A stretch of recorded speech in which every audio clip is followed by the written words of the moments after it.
சொல்றீங்க? ஒரு delivery boy எப்படி 60 கோடிக்கு ஏல எடுக்க முடியும்? அவனை நல்லா செக் பண்ணீங்களா? அலைனா சந்தேகத்துடன் சர்வாவிடம் நெருங்கிச் சென்று அவனை உற்று கவனிக்க அப்போதுதான் ஒரு பெரிய ரகசியம் அவளுக்கு புலப்பட்டது. டைகர், அண்டர்வேர்ல்ட் டான் முதல் போலீஸ் வரை தேடிக்கொண்டிருக்கும் யார் அந்த டைகர்? எப்படி ஒரு சாதாரண டெலிவரி பாயால் இவ்வளவு பெரிய ஏலத்தை எடுக்க முடிந்தது? உண்மையாகவே டெலிவரி பாய் வேடத்தில் ஒளிந்திருப்பது டைகர் தானா? It's starting the bidding price of 50 lakhs. 1 crore. 1 crore. 2 crores. 2 crores. 3 crores. 3 crores.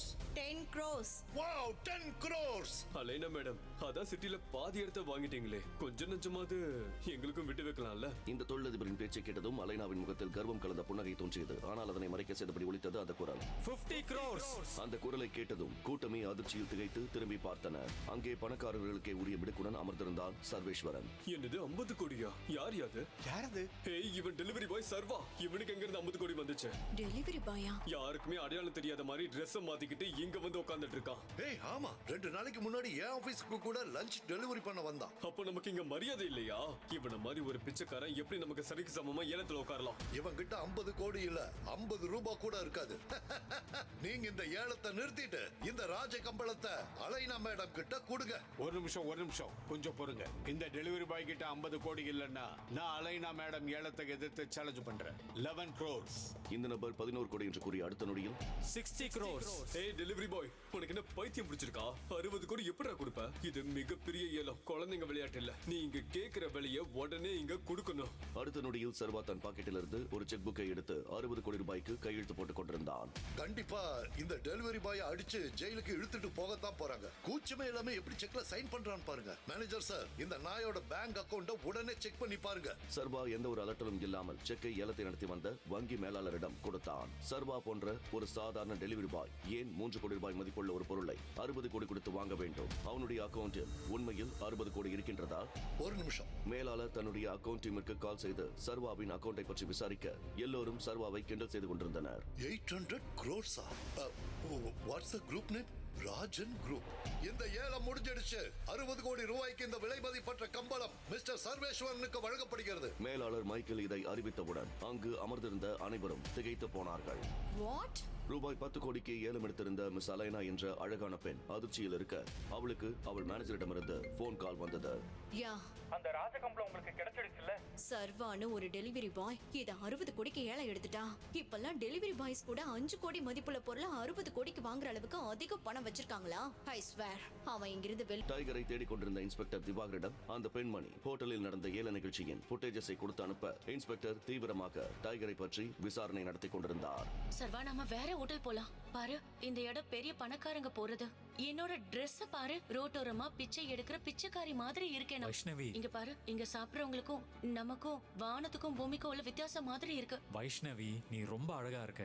நான் சேவ் பண்ண காசு எடுத்துட்டு வந்திருக்கேன். இன்னைக்கு உன் பர்த்டே வைஷ்ணவி. வேண்டாம், நீ ராத்திரி பகல்னு ஆர்டர் டெலிவரி பண்ணி இந்த பணத்தை சம்பாதிச்சிருக்க. நான் ஒரே நாளே இதை செலவு செய்ய விட மாட்டேன். இவ்வளவு தூரம் வந்தாச்சு, என் கூட வா. சொன்னா கேளு. ஒரு நிமிஷம் நான் போய் பாக்குறேன் என்று சொல்லிவிட்டு சர்வா அந்த விலையுயர்ந்த உணவகத்திற்குள் வைஷ்ணவியை அழைத்துச் சென்றான். சர்வாவை தடுக்க ஓடிச் சென்ற வைஷ்ணவி ஒரு பணக்காரன் மேல் வேகமாக மோதினாள். அவன் அணிந்திருந்த காஸ்ட்லியான கோட் சூட்டில் மது கொட்டிவிட, Are you blind? I'm so sorry sir. Manager, இவளெல்லாம் யார் உள்ள விட்டது? I'm so sorry sir. இந்த சூட்டோட விலை என்னன்னு தெரியுமா? 20 லட்சம் ரூபாய். 20 lakh rupees. I'm so sorry sir. நான் பெரிய தப்பு பண்ணிட்டேன். நான் உடனே இங்க இருந்து கிளம்புறேன். ஏய், என்ன நினைச்ச? தப்பிச்சு ஓடிடலாம்னா 20 லட்சம் ரூபாய் சூட். 20 லட்சத்தை கொடுத்துட்டு வெளியே போ. இல்லன்னா என்ன? இதோ பாரு, இன்னொரு பிச்சைக்காரன் வந்திருக்கான். எங்கடா போன அந்த மேனேஜர்? இந்த ரெஸ்டாரண்டோட ஸ்டாண்டர்டே போச்சு உங்களால. இங்க இப்பவே என் கேர்ள் ஃப்ரெண்ட் கிட்ட மன்னிப்பு கேட்கணும். எக்ஸ்கியூஸ் மீ, நான் மன்னிப்பு கேட்கணுமா? What a joke. நான் யாருன்னு தெரியுமா உனக்கு? அந்த பணக்காரனுக்கும் சர்வேஸ்வரனுக்கும் இடையே நடக்கும் சண்டையை பார்த்து வைஷ்ணவி மிகவும் அதிர்ச்சி அடைந்தாள். வைஷ்ணவி ஏற்கனவே இந்த பணக்காரனை பார்த்திருக்கிறாள். அவன் பெரிய கோடீஸ்வரனின் ஒரே வாரிசு என்பதும் அவளுக்கு நன்றாக தெரியும். எனவே சர்வா, நம்ம மன்னிப்பு கேட்டுட்டு இங்க இருந்து போயிடலாம். இவர் பெரிய பணக்காரர் தெரியுமா? ரிலாக்ஸ். இங்க பாரு, இப்ப நீ என் கேர்ள் ஃப்ரெண்ட் கிட்ட மன்னிப்பு கேட்கலனா வாழ்நாள் முழுக்க நீ இதை நினைச்சு ரொம்ப வருத்தப்படுவேன். மன்னிப்பு கேட்கலன்னா என்னடா பண்ணுவ? நான் இந்த சிட்டிலேயே மிகப்பெரிய பிசினஸ் மேன். எல்லா பொலிட்டீஷியன்ஸையும் என் சட்ட பையில வச்சிருக்கேன். இப்படி சொடக்கு போடுற நேரத்துல உன்னை காணாமாக்கிடுவேன். ஆனா நான் ஒரு சொடக்க போடுற நேரத்துல உன் முழு பிசினஸையும் காணாமாக்கிட்டா நீ பைத்தியமாய்வன். சர்வேஸ்வரன் என்ன சொல்கிறான் என்று அந்த பணக்காரன் புரிந்து கொள்வதற்குள் சர்வேஸ்வரன் தனது தொலைபேசி எடுத்து யாருக்கோ ஒரு மெசேஜை அனுப்பினான். உடனே அந்த பணக்காரனுக்கு ஒரு போன் கால் வந்தது. வந்தது. ஸ்டே சொல்லுங்கப்பா. சன், நாம பெரிய ஆபத்துல மாட்டிக்கிட்டோம். நம்ம கம்பெனி ஷேர்ஸ் எல்லாம் டவுன் ஆகிட்டு இருக்கு. கோடி கணக்குல லாஸ் ஆகிட்டு இருக்கு. என்னப்பா இது? இதெல்லாம் எப்படி நடக்கும்? இதெல்லாம் வேணும்னே பிளான் பண்ணி தான் நடக்குது. நீ ஏதோ பெரிய மனுஷங்கிட்ட பிரச்சனை பண்ணியாம, நீ அப்படி பண்ணிருந்தா உடனே அவர்கிட்ட மன்னிப்பு கேளு. இல்லனா நாளைக்குள்ள நாம தெருவுல தான் நிக்கணும். அந்த பணக்காரர் என்ன நடக்கிறது என அதிர்ச்சியில் உறைந்தபடி சர்வேஸ்வரனை ஆச்சரியமாக பார்த்தார். இன்வெஸ்டிகேஷன் செய்து கொண்டிருந்த இன்ஸ்பெக்டர் திவாகர் சர்வேஸ்வரனை பற்றின நிகழ்வுகளை கேள்விப்பட அதிர்ச்சியில் உறைந்து நின்றார். இவர் தேடும் டைகர் தான் சர்வேஸ்வரனா என்ற கேள்வி அவர் மனதில் ஆழமாக தோன்ற ஆரம்பித்தது. எப்படியாவது டெலிவரி பாய் இடத்தில் இருக்கும் அவனை பிடித்துவிட வேண்டும் என அவர் மனம் துடிதுடித்துக் கொண்டிருந்தது. உன்ன மாதிரி 5க்கோ 10க்கோ பிச்சை எடுக்கிற ஒருத்தர் எனக்கு பாய் ஃப்ரெண்டா? முதல்ல வெளியே போ. வைஷ்ணவி, இங்க பாரு, ஏதோ இருந்தாலும் வீட்டுல போய் பேசிக்கலாம். இனி என் மூஞ்சிலே முழிக்காத சர்வா, போ இங்க இருந்து. வைஷ்ணவி தான் உலகம் என்றிருந்த சர்வேஸ்வரனுக்கு நடப்பது எதுவும் புரியவில்லை. தன்மேல் உயிராயிருந்த தன் காதலி வைஷ்ணவி திடீரென ஒரு பணக்கார பாய் ஃப்ரெண்டுடன் சேர்ந்து கொண்டு சர்வேஸ்வரனை அடித்து விரட்டினாள். சர்வேஸ்வரனின் மொத்த உலகமும் அவன் கண் முன்னாலேயே உடைந்து சிதறினது. நடப்பதை கொஞ்சமும் ஏற்றுக்கொள்ள முடியாத அவன் இரவும் பகலும் குடியில் மூழ்க ஆரம்பித்தான். கடவுளே, என்ன மட்டும் ஏன் இப்படி சோதிக்கிற?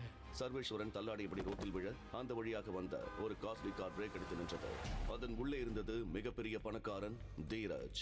அவன் இறங்கி வந்து குடிபோதையில் இருந்த சர்வேஸ்வரனை பார்த்தபடி, பர்ஃபெக்ட், உன் வாழ்க்கையே மாத்திரண்டா. இவனை கார்டிக்கில தூக்கி போடு. என் அக்கா வேதிகா ரூம்ல அவ பக்கத்துல தூங்க வை. அப்புறம் இவன் ட்ரெஸ்ஸை கட்ட மறந்துடாத. ஐயா, என்ன இருந்தாலும் நான் சொன்னதை மட்டும் செய்டா.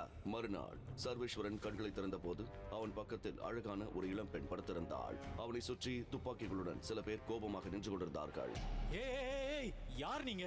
ஆமா, நான் எங்க இருக்கேன்? திடுக்கிட்டு எழுந்த வேதிகாவும் என்ன நடக்கிறது என புரியாமல் அதிர்ச்சியாக பார்க்க அவள் எதிரே கோபமாக நின்றிருந்த அவளுடைய தாத்தா.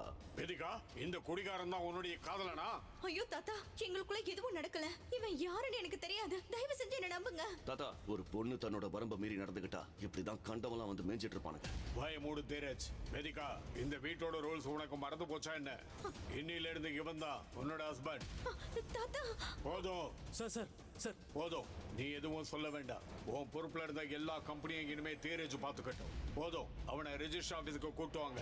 சர்வேஸ்வரன் மற்றும் வேதிகா இருவரையும் வலுக்கட்டாயமாக அழைத்து வரப்பட்டு பதிவாளர் முன் திருமணம் செய்து வைத்தனர். துப்பாக்கி வைத்து மிரட்டியதால் சர்வேஸ்வரனும் வேறு வழி இல்லாமல் திருமணம் செய்து கொண்டார். தான் அக்காவிற்கு திருமணம் நடந்து முடிந்ததால் தீரஜ் பெரிய பார்ட்டி ஒன்று ஏற்பாடு செய்தார். அங்கே வந்திருந்த சர்வேஸ்வரனின் முன்னாள் காதலி வைஷ்ணவி, ஹே நீயா, பர்த்டே டெலிவரி பண்றதுக்கு வந்திருக்கியா? நீலா, இந்த மாதிரி பார்ட்டியை பாக்குறதுக்கே உன்னையும் பண்ணிருக்கணும். சர்வேஸ்வரன் அமைதியாக நின்றிருக்க அப்போது அங்கே வந்த வேதிகா பேபி என்று சர்வேஸ்வரனிடம் வந்தவள் காதலி போல அவன் கைகளை கோர்த்து கொள்ள சர்வேஸ்வரன் தன்னையே மறந்து சிலிர்த்து நின்றான். இங்க என்ன பண்ற? தாத்தா உன்னை கூப்பிடுறாங்க, வா. சர்வேஸ்வரன் எதுவும் சொல்லாமல் அமைதியாக அவளுடன் சென்றான். எனக்காக நீ ஒரு ஹெல்ப் மட்டும் பண்ணணும். என்னோட கம்பெனி இன்வெஸ்டர்ஸ் இந்த பார்ட்டில இருக்காங்க. அவங்க கிட்ட போய் உன்னை இன்ட்ரோடியூஸ் பண்றேன்.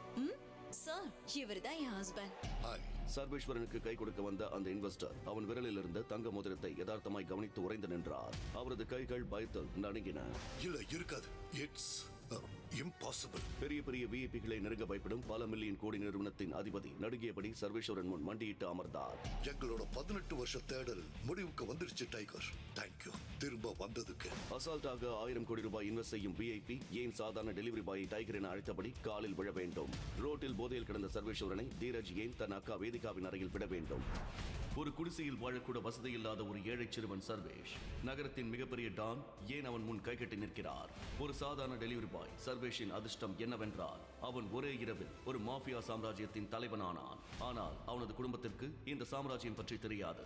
மேலும் இந்த பொறுப்பை நிறைவேற்ற அவன் தனது அடையாளத்தை மறைக்க வேண்டும். இதை எப்படி அவன் சாதிப்பான்? நேத்து ராத்திரி முழுக்க நீ எங்க இருந்த? தாத்தா, நான் என் ஃப்ரெண்டோட பார்ட்டில இருந்தேன். நைட்டு ரொம்ப லேட் ஆயிடுச்சு, அதனால தான் அங்கேயே தூங்கிட்டேன். ஏற்கனவே நீ எந்த வேலையும் இல்லாம வெட்டியா இருக்க. இப்போ உனக்கு இது வேற ஒரு கேடா?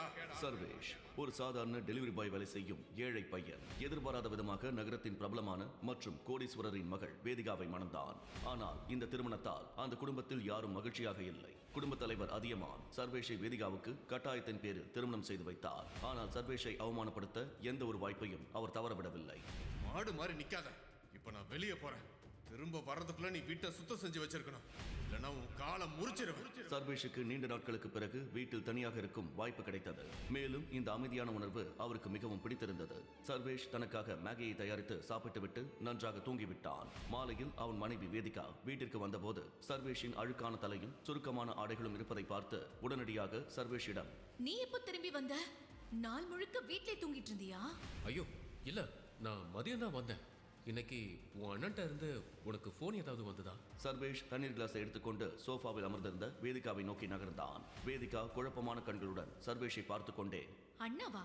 இல்லையே, அவன் ஏன் என்ன கூப்பிடணும்? இதை கேட்டதும் சர்வேஷ் திடீரென்று நடுங்கி குழப்பத்துடன் யோசிக்க ஆரம்பித்தான். தீரஜ் இன்னும் என் வார்த்தையை சீரியஸா எடுத்துக்கல போல இருக்கு. ஆனால் சர்வேஷ் தனது உணர்ச்சிகளை காட்டாமல் அமைதியாக அவளிடம், ஐயோ ஒன்றும் இல்லை, நான் சும்மா தான் கேட்டேன். தன் சகோதரனின் பெயரை கேட்டதும் தங்களது PR கம்பெனிகளுடன் இணைந்து பணியாற்றும் அனைத்து விஷயங்களையும் தீரஜ் சூர்யாவின் நிறுவனத்திடம் ஒப்படைத்து விட்டான் என்று வேதிகாவுக்கு நினைவுக்கு வந்தது. இதை நினைத்து வேதிகா உள்ளுக்குள் மிகவும் கோபமடைந்தாள். ஆனால் அவள் இனி அதை பற்றி யோசிக்க வேண்டியதில்லை. நேத்து நைட் நீ எங்கிருந்த என்று விசாரிக்கும் வேதிகாவின் கவனம் முழுவதும் சர்வேஷ் மீது இருந்தது. நேற்று இரவு சர்வேஷ் வீடு திரும்பாததை அவள் நினைவு கூர்ந்ததும் உள்ளுக்குள் இன்னும் சங்கடமாக உணர ஆரம்பித்தாள். அவளுக்கு சர்வேஷ் புன்னகையுடன் பதிலளித்தார். என்னோட பழைய ஃப்ரெண்டு ஒருத்தனை பார்க்க போயிருந்தேன். பேசிட்டே இருக்கும்போது ரொம்ப லேட் ஆயிடுச்சு, அப்படியே தூங்கிட்டேன். பழைய ஃப்ரெண்டா? அவர் மிஸ்டர் விக்ரம், ஹோட்டல் சஃபையர் உரிமையாளர், கரெக்டா? என்று கேட்டு வேதிகா சர்வேஷை முறைத்து பார்க்க ஆரம்பித்தாள். தனது கணவர் நகரத்தின் மிகப்பெரிய தொழிலதிபரும் மாஃபியா மன்னருமான விக்ரமின் நண்பனாக இருக்குமோ என்பதை அவளால் நம்பவே முடியவில்லை. சரியா சொன்ன, அவர்தான். சர்வேஷின் வாயிலிருந்து இவ்வளவு நேரடியான பதிலை கேட்டதும் வேதிகா அதிர்ச்சி அடைந்தாள். சில நொடிகள் யோசித்த பிறகு வேதிகா சோஃபாவில் படுத்துக்கொண்டு ஆழ்ந்த மூச்சை இழுத்துக்கொண்டே, மிஸ்டர் விக்ரம் உங்களுக்கு எப்படி தெரியும்னு எனக்கு தெரியல, ஆனா நேத்து ராத்திரி முழுக்க நீங்க அவரோட பேசிட்டு இருந்தீங்கன்னு சொன்னா என்னால நம்ப முடியல. இதை சொன்ன பிறகு வேதிகா டிவி ரிமோட்டை எடுத்து டிவியை ஆன் செய்தபடியே சொன்னாள். மிஸ்டர் விக்ரம் எப்படிப்பட்டவர்னு சொல்லுங்க. சொல்ல போனா உங்ககிட்ட இவ்வளவு நேரம் பேச அவருக்கு போதுமான நேரம் இருக்கா? நீங்க எதையாவது சொல்லுவீங்க, நான் நம்பவேன்னு நினைக்கிறீங்க. சர்வேஷ் தனது 2 தோள்களையும் மேல் நோக்கி உயர்த்தினான். ஆனால் எதுவும் பேசவில்லை.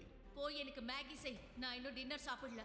சர்வேஷ் ஒரு கிண்ணத்தில் மேகியை பரிமாறிக்கொண்டிருந்த போது கதவு தட்டப்பட்டது. தாத்தா அதியமானும் வீடு திரும்பினார். அதியமான் எப்போதும் போல ஒரு விசித்திரமான பார்வையுடன் அவனை பார்த்துவிட்டு நேராக வேதிகாவை நோக்கி சென்று சோஃபாவில் அமர்ந்தபடியே, இப்ப யார் உன்னை மூட் அவுட் பண்ணுது? ஏன் முகம் இப்படி கோபமா இருக்கு?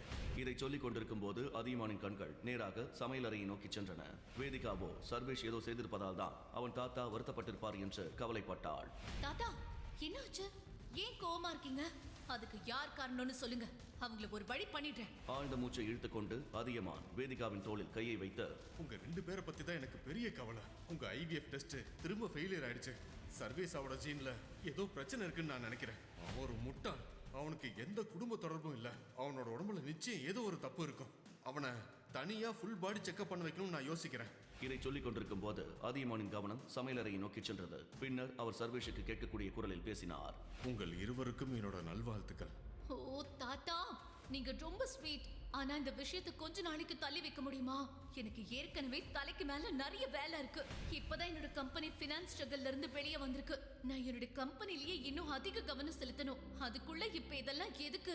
வேதிகா இங்கு விவாதம் தனது சோதனை குழாய் குழந்தையை பற்றியது என்பதை அறிந்ததும் அந்த விஷயத்தில் அதிக கவனம் செலுத்தாமல் பிரச்சனையை அடக்க முயன்றாள். இந்த விஷயத்தை நான் இன்னும் தள்ளி வைக்கணும்னு சொல்றியா? உங்க கல்யாணம் ஆகிய 2 வருஷத்துக்கு மேல ஆச்சு. உங்க IVF டெஸ்ட் 3-4 தடவை ஃபெயிலியர் ஆயிடுச்சுன்னு உங்களுக்கே தெரியும். அப்படி இருந்து நீங்க அவசரப்படல. ஆனா நான் சொந்தக்காரங்களுக்கு பதில் சொல்லணும். சொசைட்டில எல்லாரும் நம்மள கேலி பண்ணி பேசுவாங்க. வெளியே தலை காட்ட முடியாது. நீங்க போய் பதில் சொல்லுவீங்களா? தாத்தா ப்ளீஸ் போதும், நிறுத்துங்க.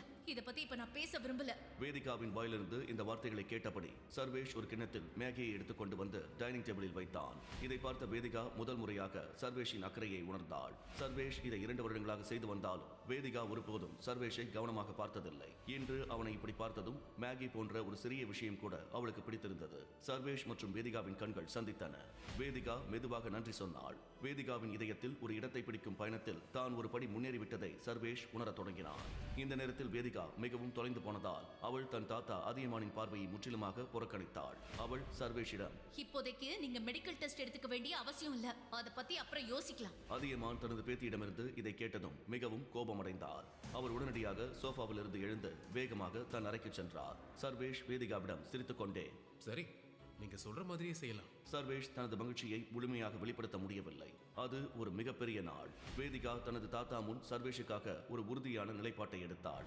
அதுவும் இவ்வளவு பெரிய பிரச்சனையில் இந்த விஷயம் எப்படி தீர்க்கப்படுகிறது என்பதை அவளால் பார்க்க முடிந்தது. மேகி சாப்பிட்ட பிறகு வேதிகா மீதமுள்ள பாத்திரங்களை கழுவிவிட்டு படுக்கையில் படுத்தாள். சர்வேஷ் தரையில் படுக்கையில் இருந்தவன் உடனடியாக திரும்பி தனது உடலை சிறிது தூக்கி படுக்கையில் தூங்கிக் கொண்டிருந்த தனது அழகான மனைவியை பார்க்க தொடங்கினான். சிறிது நேரம் இப்படி பார்த்த பிறகு சர்வேஷ் அவளிடம், நாளைக்கு உங்க அண்ணன் கிட்ட இருந்து போன் வந்தா சூர்யா குரூப் ஆஃப் கம்பெனியோட கோஆபரேட் பண்றத பத்தி பேசினா நீங்க நேரடியா உடனே சரின்னு சொல்லாதீங்க. கொஞ்சம் டைம் எடுத்துக்கோங்க. உங்க முக்கியத்துவத்தையும் அவருக்கு தெரியப்படுத்தணும் என்று அவன் சொன்னதை கேட்டு வேதிகா அதிர்ச்சியடைந்து சர்வேஷ் பக்கம் திரும்பினாள். வேதிகா குழப்பமான முகபாவத்துடன், உங்களுக்கு என்ன பைத்தியமா? தீரஜ் அண்ணா இப்போ எல்லாத்தையும் சூர்யாவுக்கு கொடுத்துட்டாரு. இனிமே அந்த கம்பெனியோட எல்லா டீலையும் அவன் தான் பாத்துக்குவான். அவனுக்கு இப்ப நான் தேவைப்பட மாட்டேன். உங்களுக்கு அதை பத்தி எல்லாம் ஒண்ணும் தெரியாது. சும்மா முட்டாள்தனமா பேசிட்டு இருக்காதீங்க. சரி, ஆனா நல்ல ஞாபகம் வச்சுக்கோ, உன்கிட்ட அவங்க ஏதாவது கேட்டா உடனே அதுக்கு சரின்னு சொல்லாத. வா, இப்போதைக்கு தூங்க என்று சொல்லிவிட்டு மெல்ல புன்னகைத்தபடியே தூங்கினான். எப்படியோ வேதிகா தன்னை நிதானப்படுத்திக் கொண்டு விளக்குகளை அணைத்த பிறகு அவளும் தூங்கிவிட்டாள். மறுநாள் வேதிகா வீட்டை விட்டு வேலைக்கு சென்ற போது சர்வேஷ் அவளை பின்தொடர்ந்து தனது ஆபீஸை நோக்கி சென்றான். சர்வேஷ் தனது உண்மையான அடையாளத்தை எல்லோரிடமிருந்தும் மறைத்து வைத்திருந்தான். வேதிகாவின் குடும்பத்தை பொறுத்தவரை அவன் ஒரு சாதாரண டெலிவரி பாய் மற்றும் ஒரு பயனற்ற மருமகன். ஆனால் உண்மையில் அவன் மாஃபியா உலகத்தின் மிகவும் சக்தி வாய்ந்த நிறுவனமான ஹவுஸ் ஆஃப் டைகர்ஸின் புதிய தலைவனாகிவிட்டான். மாஃபியா உலகில் அனைவரும் அவனை டைகர் என்று அறிந்தார்கள். இந்த நிறுவனத்தின் அடித்தளம் அவரது தந்தை ராஜனால் அமைக்கப்பட்டது. ஆனால் ராஜனின் மரணத்திற்கு பிறகு நிறுவனத்தின் பொறுப்பு அவரது விசுவாசமான தோழன் விக்ரமின் கைக்கு வந்தது. சஞ்சயின் கொலைக்கு பிறகு விக்ரம் சர்வேஷை 18 ஆண்டுகள் ஒரு அனாதை இல்லத்தில் வைத்திருந்தார். அங்கு அவருக்கு ஒவ்வொரு நாளும் கடுமையான உடல் பயிற்சி அளிக்கப்பட்டது. மேலும் அனைத்து சிரமங்களையும் எதிர்கொள்ள தயாராக இருந்தார். சர்வேஷ் திறமையானவன் என்று விக்ரம் உணர்ந்தபோது அவனை ஹவுஸ் ஆஃப் டைகர்ஸ் அரியணையில் அமர்த்தினார். ஆனால் தனது உண்மையான அடையாளத்தை எல்லோரிடமிருந்தும் மறைக்க ஒரு நிபந்தனையும் விதித்தார். இந்த நிபந்தனை மீறப்பட்டிருந்தால் சர்வேஷ் இந்த அரியணையை கைகளை கழுவ வேண்டியிருக்கும். பாஸ் பதவி ரொம்ப வசதியானது. குறிப்பா எல்லாத்தையும் நம்ம கிட்ட கேட்காம தானே செஞ்சு வைக்கிற செக்ரட்டரி நம்ம கிட்ட இருக்கும்போது நாம எதுவுமே செய்ய வேண்டியதில்லை.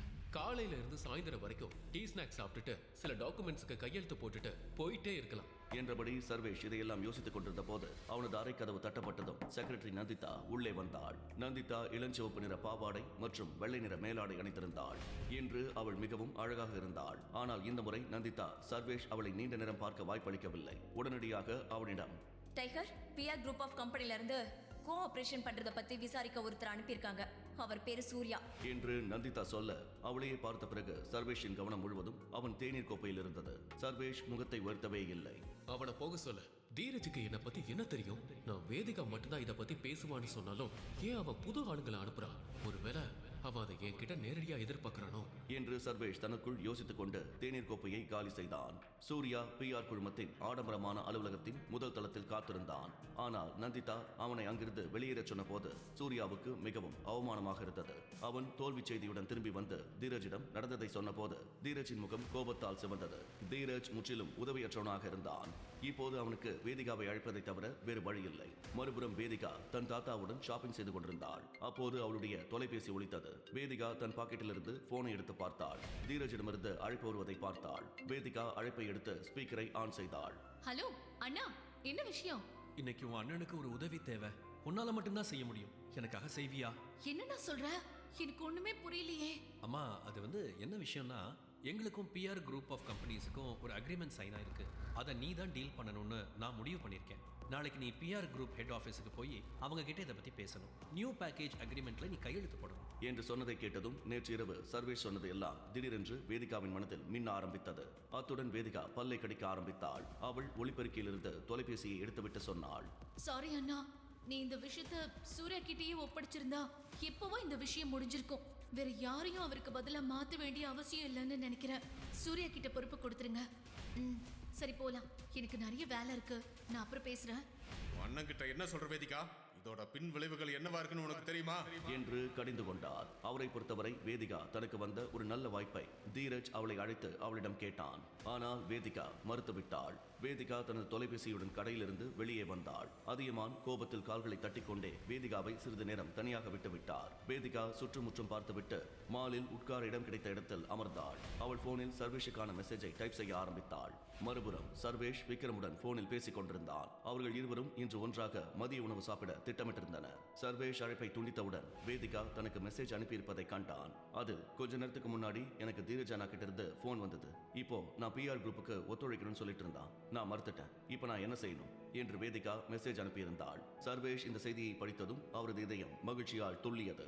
தன் மனைவி தன் பேச்சை கேட்டு கீழ்ப்படிய ஆரம்பித்தது. சர்வேஷ் மகிழ்ச்சி அடைந்தான். இப்போதைக்கு நீ கொஞ்சம் வெயிட் பண்ண. கவலைப்பட வேண்டாம். உன் அண்ணா திரும்ப உன்னை காண்டாக்ட் பண்ணுவான். இன்னைக்கு இல்லைனாலும் நாளைக்கு. ஆனா அவங்க உனக்கு நல்லதுன்னு பேசுற வரைக்கும் நீ ஒத்துக்காத. உனக்கு ஏதாவது கொடுத்தா மட்டுமே ஒத்துக்க. இந்த செய்தியை அனுப்பிய பிறகு சர்வேஷ் தனது செல்போனை சட்டைப்பையில் வைத்துக்கொண்டு தனது அலுவலகத்தை விட்டு வெளியேறினான். சர்வேஷ் தனது மின்சார ஸ்கூட்டரில் நேராக ஹோட்டல் சஃபேரை நோக்கி சென்று கொண்டிருந்தார். சர்வேஷ் ஹோட்டல் சஃபேரை அடைந்த போது ஹோட்டல் உரிமையாளர் விக்ரம் ஏற்கனவே மதிய உணவிற்கான ஏற்பாடுகளை செய்திருந்தார். முழு மேஜையும் உணவு வகைகளால் நிரம்பியிருந்தது. சர்வேஷ் எப்போது வரை தனது உண்மையான அடையாளத்தை எல்லோரிடமிருந்தும் மறைப்பான்? அவரது ரகசியம் அனைவருக்கும் வெளிப்படுமா? வேதிகா தனது சகோதரர் தீரஜுக்கு முன் என்ன நிபந்தனைகளை வைப்பாள்? சர்வேஷ் மாஃபியா சாம்ராஜ்யத்தின் தலைவன் என்ற பொறுப்பை கையாள முடியுமா? வெல்கம் டைகர், வா இங்க உட்காரு.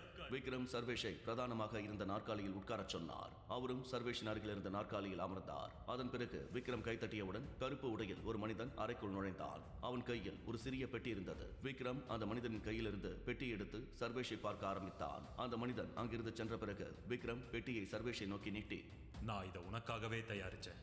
கடந்த 18 வருஷமா இந்த நம்பிக்கையை என்னோட சுமந்துகிட்டு இருக்கேன். ஆனா இப்போ அது யாருக்கு சொந்தமோ அவங்க கைக்கு போக வேண்டிய நேரம் வந்துடுச்சு. இல்ல அங்கிள், இப்ப என்னால இதை ஏத்துக்க முடியாது. நீ இப்படி சொல்றதால எந்த பிரயோஜனமும் இல்ல டைகர். நீ கொஞ்சம் பலவீனமா இருக்க. இதுக்கு மேலேயும் பலவீனம் ஆயிடக்கூடாது. அதனாலதான் நான் உனக்காக இதை கண்டுபிடிச்சேன் என்று விக்ரமின் வாயிலிருந்து இந்த வார்த்தைகள் வந்தவுடன் அவரது தொலைபேசி ஒலிக்க தொடங்கியது. தொலைபேசியை எடுத்ததும் விக்ரமின் முகபாவங்கள் மிகவும் தீவிரமானது. அழைப்பை துண்டித்த பிறகு விக்ரம் சர்வேஷிடம், சாரி டைகர், இன்னைக்கு நீ தனியா தான் லஞ்ச் சாப்பிடணும்னு நினைக்கிறேன். எனக்கு கொஞ்சம் முக்கியமான வேலை வந்துருச்சு. நான் உடனே போய் ஆகணும். இந்த கிஃப்ட்டை வாங்கிக்க. நான் உனக்கு அட்வான்ஸா கொடுக்குற பர்த்டே கிஃப்டா வச்சுக்கோ. எனக்கு புரியுது. சீக்கிரமா போய் உங்க வேலையை முடிங்க. நான் இதை ஏத்துக்கிறேன். அட்வான்ஸா கொடுத்ததுக்கு தேங்க்ஸ். சரி டைகர், சீக்கிரமாவே நம்ம 2 பேரும் சேர்ந்து லஞ்ச் சாப்பிடலாம். இதை சொல்லிவிட்டு விக்ரம் அறையை விட்டு வெளியேறினான். சர்வேஷின் கண்கள் அந்த சிறிய பெட்டியின் மீது பதிந்திருந்தன. லேசான புன்னகையுடன் அவன் பெட்டியை எடுத்து தன் பாக்கெட்டில் வைத்தான். விக்ரம் அங்கிளுக்கு திடீர்னு என்ன வேலை வந்துச்சுன்னு எனக்கு தெரியல. இது ஒரு சின்ன விஷயம். அவரால் சுலபமா தீர்த்து வைக்க முடியும்னு நம்புறேன் என்று யோசித்தபடியே மதிய உணவை முடித்த பிறகு சர்வேஷ் நேராக தனது மின்சார ஸ்கூட்டரில் வீட்டிற்கு புறப்பட்டான். வீட்டை அடைந்ததும் அந்த பெட்டியை திறந்தவுடன் அதிலிருந்து ஒரு வித்தியாசமான வாசனை வர தொடங்கியது. அந்த வாசனையை முகர்ந்ததும் சர்வேஷின் மனம் அதிர்ந்தது. அந்த வாசனை அவனுக்கு மிகவும் கவர்ச்சியாக இருந்தது. அந்த பெட்டியில் ஒரு கேப்சூல் இருந்தது. அதை பார்த்ததும் சர்வேஷின் மனதில் பல வகையான கேள்விகள் எழத் தொடங்கின. இது என்ன? இது ஏதாவது மருந்தா? இதை சாப்பிட்டா என் உடம்புக்கு பலம் கிடைக்குமா? ஆனா டிவியில காட்டுற மாதிரி இது ஏதோ மூலிகை மாத்திர மாதிரி இருக்கு. யாரோ விக்ரம் அங்கிளை முட்டாளாக்கிட்டாங்கன்னு நினைக்கிறேன் என்று யோசித்த சர்வேஷ் அந்த மருந்தை எடுத்துக்கொள்ள முடிவு செய்தான். அவன் மாத்திரையை வாயில் போட்டவுடன் தண்ணீர் தேவைப்படாமல் கேப்சூல் உடனடியாக உருகி அவன் தொண்டைக்குள் சென்றது. திடீரென்று அவன் அதிர்ச்சி அடைந்தான். அவன் பயந்து போனான். ஏன் மாத்திரையை எடுத்துக்கொண்டோம் என்று வருந்தினான். விக்ரம் தனக்கு எந்த தீங்கும் செய்ய மாட்டார் என்றாலும் மாத்திரையில் ஏதோ பிரச்சனை இருப்பதாக சர்வேஷ் உணர்ந்தான். அது அவனை கொன்றுவிடுமோ என்று பயந்தான். மாத்திரையை வாந்தி எடுக்க வேண்டும் என்று அவன் யோசித்துக் கொண்டிருந்த போது திடீரென்று அவனுக்கு வயிற்றில் ஒரு கூர்மையான வலி ஏற்பட்டது. சில நொடிகளில் அவன் உடல் முழுவதும் நடுங்கத் தொடங்கியது. சிறிது நேரத்திலேயே சர்வேஷ் மயக்கமடைந்தான். அவன் கண்களை திறந்தபோது இரவு நெருங்கிவிட்டது. சர்வேஷ் குழப்பத்தில் இருந்தான். எங்கிருந்தோ ஒரு வாசனை வந்தது. சர்வேஷ் அப்போதுதான் கண்களை திறந்திருந்தான். திடீரென்று அவருக்கு கடுமையான துர்நாற்றம் வீச தொடங்கியது. இந்த நேரத்தில் அவரது உடல் முழுவதும் ஒரு விசித்திரமான மஞ்சள் நிற ஒட்டும் திரவம் நிரம்பியிருந்தது. அவனது உடைகள் முழுவதுமாக நனைந்து துர்நாற்றமும் வீசியது. அது மிகவும் அருவருப்பாக இருந்தது. ஐயோ கடவுளே, என்ன இது? அவனுக்கு யோசிக்க நேரமில்லை. குளிக்க குளியலறைக்கு சென்றான். அவன் உடலை சரியாக சுத்தம் செய்ய 1 மணி நேரமானது. அவன் புதிய ஆடைகளை அணிந்து குளியலறையிலிருந்து வெளியே வந்தான். வெளியே வந்த பிறகு வீட்டை சுத்தம் செய்தான். மயக்கமடைந்த பிறகு அவன் விழுந்த இடத்தில் மஞ்சள் நிற திரவம் குவிந்திருந்தது. அங்கிருந்து மோசமான வாசனை வந்தது. அதை சுத்தம் செய்ய சர்வேஷ் இன்னும் 1/2 மணி நேரம் எடுத்தான். யாரோ விக்ரம் அங்கிளை முட்டாளாக்கியிருக்காங்க. இந்த மருந்து எனக்கு அதிக வலியை கொடுத்துருக்கு. இதுக்கு மேல இந்த நாத்தம் வேற. இந்த மருந்து இன்னும் எத்தனை சைடு எஃபெக்ட்ஸ் கொடுக்க போகுதுன்னு எனக்கு தெரியல என்று சர்வேஷ் யோசித்தான். அறை சுத்தம் செய்யப்பட்டவுடன் வேதிகாவும் அதிகமானும் வீடு திரும்பினார்கள். சர்வேஷ், டின்னர் ரெடி பண்ணிட்டியா? எனக்கு கொஞ்சம் வெளியில வேலை அதிகமா இருந்ததால டின்னர் செய்ய முடியல. இன்னைக்கு நாம ஏன் வெளியில போய் சாப்பிடக்கூடாது? இதுக்கு முன்னாடி இப்படிலாம் நீ சாக்கு சொல்லி நாங்க கேட்டதே இல்லையே. தினமும் நீ வீட்டில் தானே இருப்ப. செய்யறதுக்கு எந்த வேலையும் இருக்காது. இப்ப என்ன சார் ரொம்ப பரபரப்பாயிட்டாரோ என்று அதியமான் கேலி செய்தபடியே சர்வேஷை பார்க்க அவரது முகத்தில் ஒரு போலி புன்னகை வந்தது. வேதிகாவால் சர்வேஷ் சொன்னதை ஜீரணிக்க முடியவில்லை. ஆனால் கடந்த சில நாட்களாக சர்வேஷின் மாறிவரும் நடவடிக்கையை பார்த்து வேதிகாவால் சர்வேஷை மறுக்க முடியவில்லை. அதனால்தான் வேதிகா இயல்பாக, நானும் கொஞ்ச நாளா வெளியே சாப்பிட போலான்னு யோசிச்சுட்டு தான் இருக்கேன். சரி, கொஞ்ச நேரத்துக்கு அப்புறம் நம்ம எல்லாரும் வெளியே டின்னருக்கு போறோம், ஓகேவா? வேதிகாவின் இந்த செயலால் அவள் தனக்கு உதவுகிறாள் என்பதை சர்வேஷ் புரிந்து கொண்டான். சர்வேஷின் இதயம் மகிழ்ச்சியால் நிறைந்தது. அவன் வேதிகா வாங்கி வந்த அனைத்து பொருட்களையும் எடுத்துக்கொண்டு அறையை நோக்கி அவளை பின்தொடர்ந்தான். இதெல்லாம் என்ன?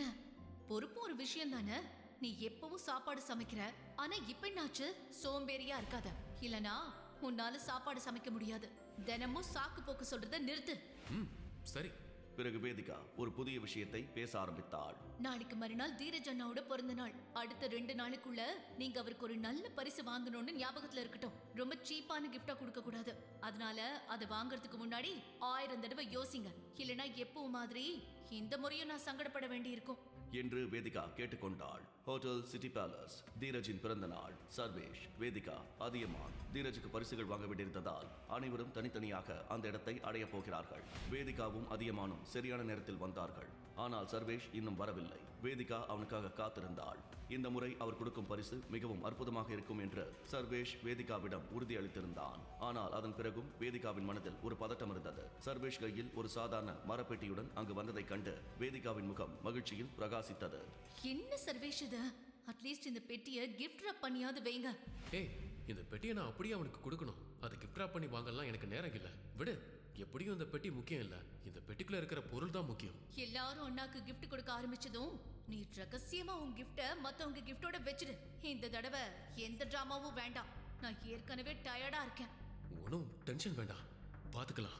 தீரஜின் விசுவாசமான நண்பர் சூர்யா இதையெல்லாம் பார்த்து கொண்டிருந்தான். சர்வேஷை அவமதிக்கும் இந்த பொன்னான வாய்ப்பை அவர் தவறவிடக் கூடாது என்பதற்காக அவர் வந்து சர்வேஷின் அருகில் நின்று, இதோட டெலிவரி பாய் இங்க வந்துட்டா. சூர்யா, சர்வேஷ் என் புருஷன். அவரை கிண்டல் பண்ணா அவ்வளவுதான். ஜாக்கிரதையா இரு. வேதிகா, நான் உன்னை ஹர்ட் பண்ண விரும்பல.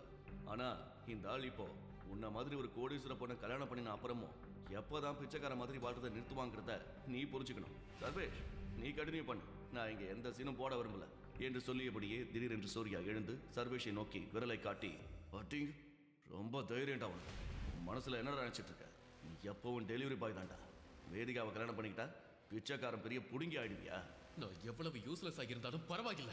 ஆனா பிஆர் குரூப்ஸ் ஒரு குப்பைன்னு நினைச்சேன். தூக்கி வீசின உன்னை விட நான் ரொம்ப பெட்டரானவன் தான். என்னடா திமிரா பேசுற என்று சொல்லிக்கொண்டே சூர்யா சர்வேஷை நோக்கி வேகமாக வர ஆரம்பித்தான். இந்த காட்சியை பார்த்த பலர் கண்களை மூடிக்கொண்டனர். விஷயம் மிகவும் சூடு பிடித்திருந்தது.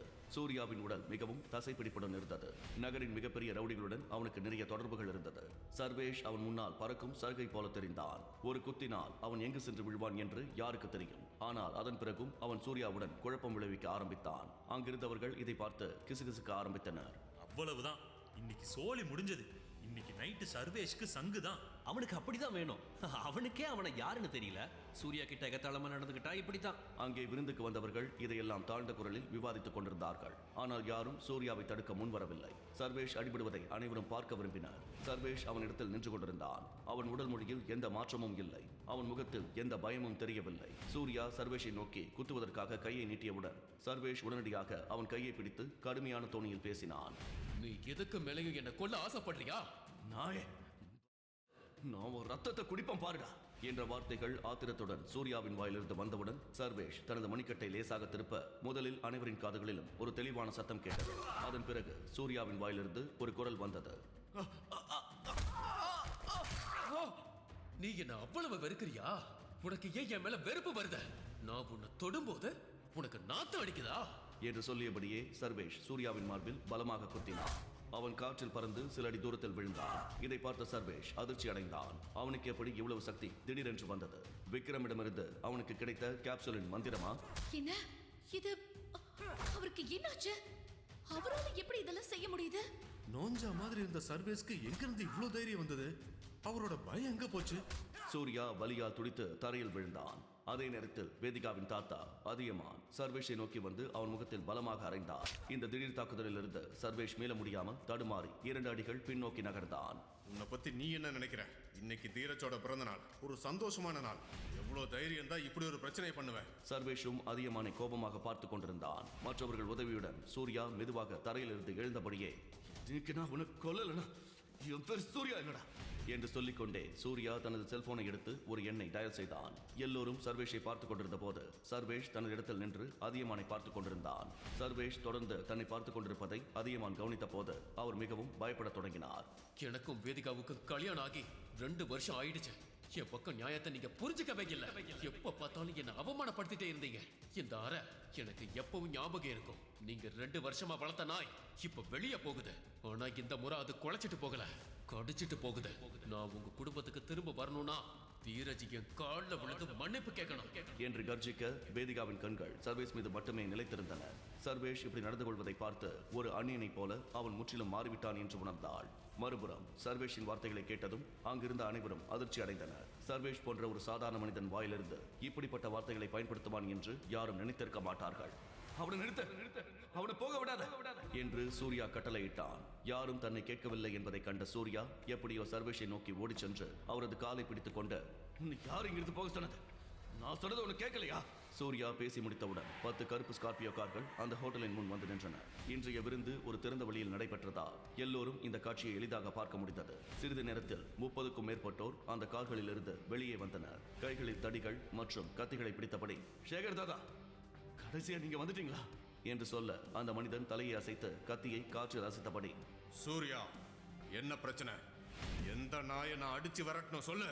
சேகர் தாதா, இதோ இவன் தான் என்று சூர்யா உடனடியாக சர்வேஷை நோக்கி சொல்ல, அப்போ சூர்யாவை அடிச்சது நீதானா?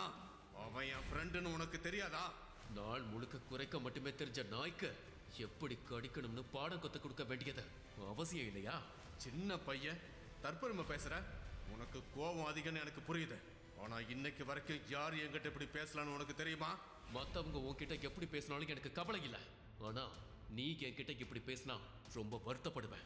சேகர் தாதா தன் தோளில் வைத்திருந்த கத்தியை சர்வேஷ் ஒரு முறை கூட பார்க்கவில்லை. உண்மையாவே உனக்கு கொஞ்சம் திமிரு அதிகம்தான். உன்ன மாதிரி ஆள் முன்னாடி நான் திமிரு பிடிச்சவனா இருக்க முடியாதா? பார்க்கலாமா? சர்வேஷின் முகத்தில் எந்த பயமோ சுருக்கமோ இல்லை. ஒரு பேய் அவன் உடலில் நுழைந்தது போல் தோன்றியது. சேகர் தாதா சர்வேஷை முறைத்து பார்க்க ஆரம்பித்தான்.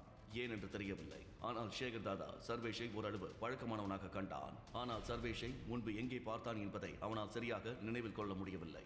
என்ன உனக்கு என்ன அடையாளம் தெரியலையா சேகர்? என்ன நல்லா பார்த்து ஞாபகப்படுத்திக்கோ என்று சொல்ல அதை சற்றும் பொருட்படுத்தாத சேகர் தன் கத்தியை சர்வேஷை நோக்கி ஓங்க. அப்போது சர்வேஷின் விரலிலிருந்து ஒரு மோதிரம் கீழே விழுந்தது. உருண்டு சேகர் தாதாவின் காலின் அடியில் நின்றது. சேகர் தாதா அந்த மோதிரத்தை எடுத்த போது அவர் தனது கைகளை நெருப்பில் சுட்டது போல உணர்ந்தான். அது உடனடியாக சர்வேஷின் காலில் விழுந்து கெஞ்ச தொடங்கினான். டைகர், என்ன மன்னிச்சிருங்க டைகர். நான் உங்களை மறந்துட்டேன். Sorry tiger. சர்வேஷின் ரகசியம் இப்போது அனைவருக்கும் தெரிய போகிறதா? அவன் இப்போது தனது உண்மையான அடையாளத்தை அனைவருக்கும் வெளிப்படுத்த வேண்டுமா? சர்வேஷ் சேகர் தாதாவை மன்னிப்பாரா? சூர்யா சர்வேஷ் பற்றிய உண்மையை கண்டுபிடிக்கும் போது என்ன நடக்கும்? எல்லாவற்றிற்கும் மேலாக சர்வேஷுக்கும் PR குழுமத்திற்கும் என்ன தொடர்பு?